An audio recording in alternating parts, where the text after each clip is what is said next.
Unë thamë kështu, feja jonë i ka dy krah. Namazi, po na mësoj ka gjithsesi për moral. Ramazani, agjerimi, po na mëson gjithsesi për moral. Zekati na mëson gjithsesi për moral. Khudh min amwalihim sadaqatan tutahhiruhum. I pastra. Ka, qysh e pastron? Sepse ai kur e zekatin, fillimisht mëson shpirtin e vet me bujari, me dhon. E vlerëson ai urdhrin e Zotit xhallashanu. Po mësuat ai që mi ndihmu dikujt, me qenë krah i dikujt, me qenë afër dikujt. Po edhe zekati këtë e pas. Edhe haxhi e ka. Do të thonë gjithsesi edukatën. Men hajja falam yarfuth walam yafsuq.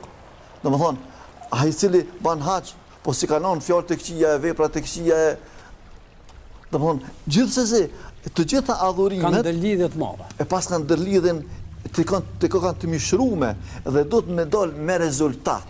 Sa herë të falemi, sa herë të agjerojmë, sa herë të japim sadake, zeqat, e sa herë të bëjmë në haxhe, të him në ihram, gjithsesi duhet kjo të rezultoj me rezultate, në sjelljen tonë, moralin tonë, fjalët tona, në veprat tona, sepse si duket krejt këtu na afrojnë te Zoti, po unë thamë kështu, feja jonë i ka dy krah. Një krah e ka Allahu, një krah e ka njerëzit. E që krahi, që është ka Allahu, që është shahadeti, namazi, zekati, agjerimi, haxhi, adhurimet e zemrës, gjithsesi duhet të reflektojnë në krahun tjetër që ne të kemi sjellje me njerëzit shembullore.